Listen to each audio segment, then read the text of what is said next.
Hey everybody. Gonna try to do this with the time I have. My mom just went to go get my nephew and drop off a few items at my older sister's.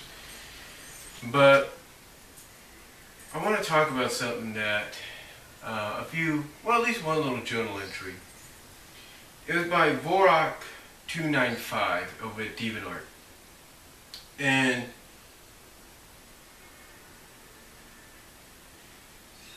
he wanted to talk, he was talking about, if I can find it, he was talking about, basically the topic of what he was talking about was wasted heel turns. And what that means is he looked at the three potential, and he even admitted it potentially could have been he put it like, well, he didn't word it like this, but he said that could have been potentially good heel turns for these three characters.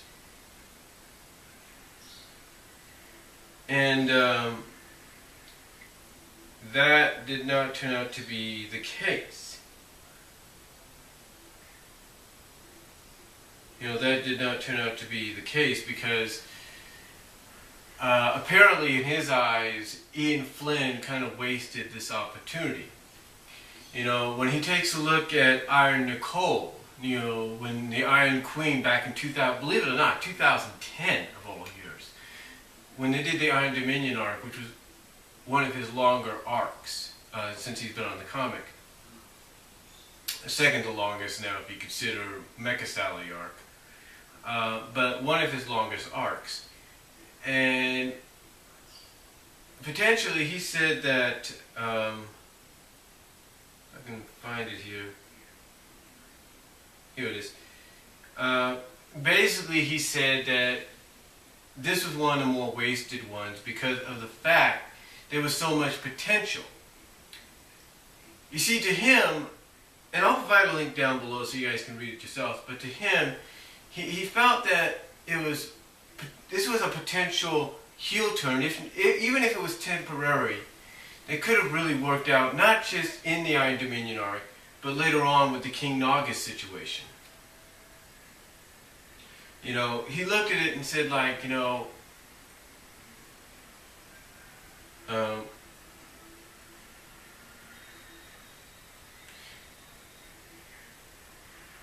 let's see, basically he points out that they could have had Iron Nicole become basically a whole new problem, a whole different kind of problem for not just the Freedom Fighters, but for the Iron Queen, because let's not forget, from a storyline standpoint, continuity standpoint, Nicole comes from the future.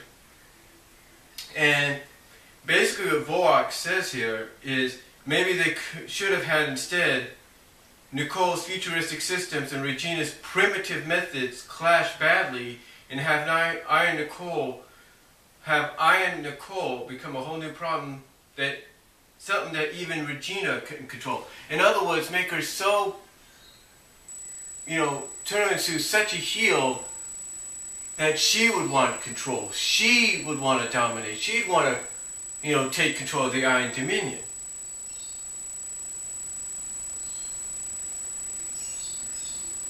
Now he points out the whole firewall situation that was put up in the story arc, in the issue where Nicole was saved by Sally with the firewall. And what he doesn't get is the Iron Queen still had like a huge presence in the cyber world, but yet this huge presence couldn't get beyond this little small fire block or firewall cube or block.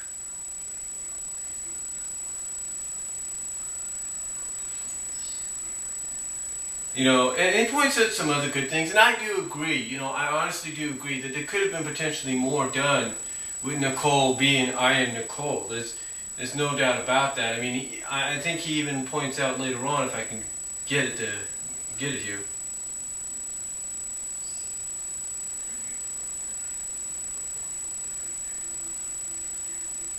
But he points out that it could have been used.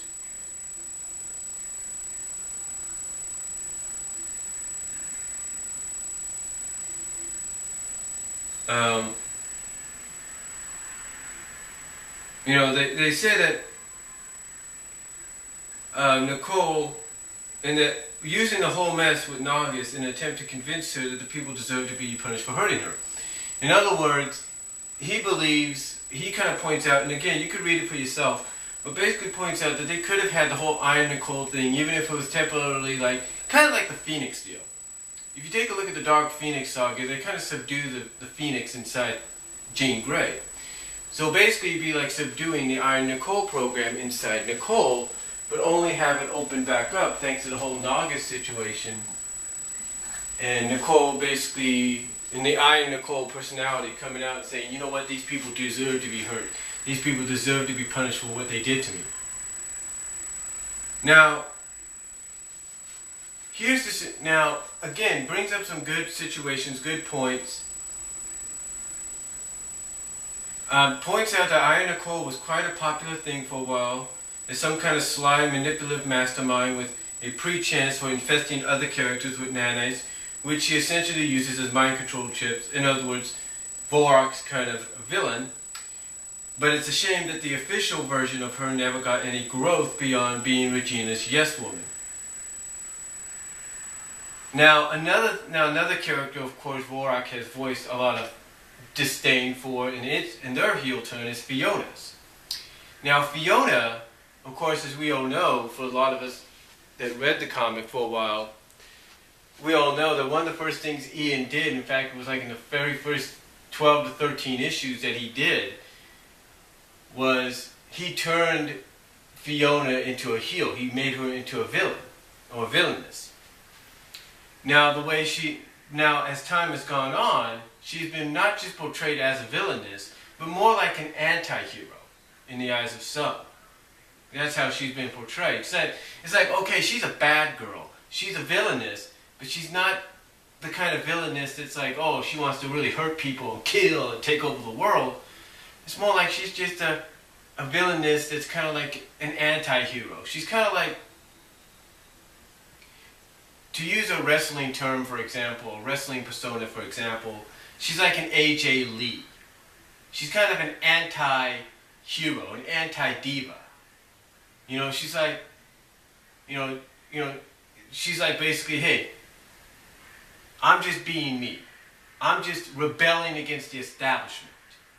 I'm doing what I feel should be done, even if people don't like it. And that's how some people, and even I feel, and even I look at Fiona right now. I look at her, I mean, even though I agree the whole turn her heel situation was kind of out of the blue, really didn't need to be done, but I do look at her now as a result of that as being sort of like an anti-hero. Yes, a lot of people, yes, Vorak points out here that when she's associated with Scourge, she's nothing more than a lackey, nothing more than a yes woman to him, even though she's supposed to be the love interest and she cares about Scourge and vice versa. I guess you could kind of say like being the Harley Quinn to a Joker. But still, even with that,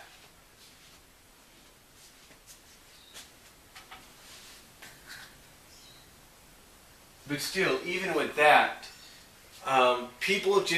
are some people like Vorak that just don't like what Ian did by having her turn heel. They don't like it. They hate it. Or they disdain it and feel if you're going to have her turn, don't turn her full-fledged heel, make her more like I guess, as Vorak pointed out as an example, make her more like a Catwoman-like character. Make her more like a Selena Kyle with someone like maybe Tails, as crazy as that sounds, in the Batman role.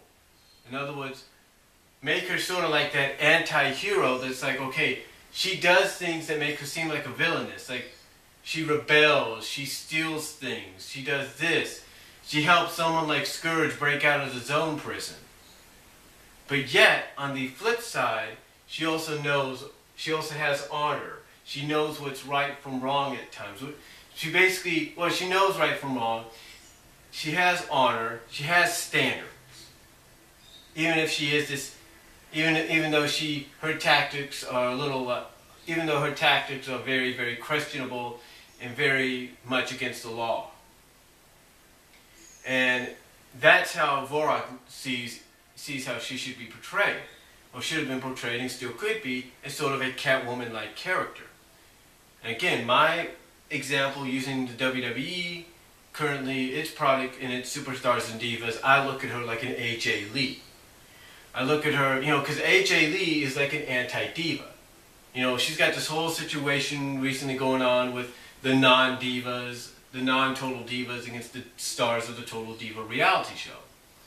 And thus kind of establishing that she's an anti-diva, and that and basically establishing, hey, I don't need to star in a so-called reality show to make a name for myself, to get myself noticed, to get myself talked about around this, in the ring and all that. So basically, anti-diva wise, she just needs her abilities of what she does in the ring.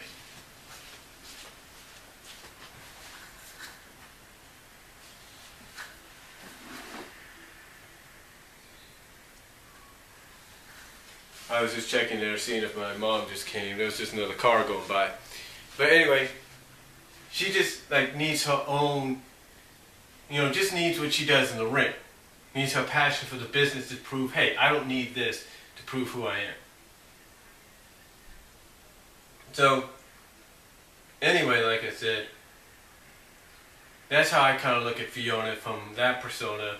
But I also can understand where Vorak's coming from when he says, hey, she should be like an anti-hero, sort of be like a Catwoman-like character that has honor, has standards, but it acts like a villainess. That her methods at times, the way she deals with things, it is that of a villainess.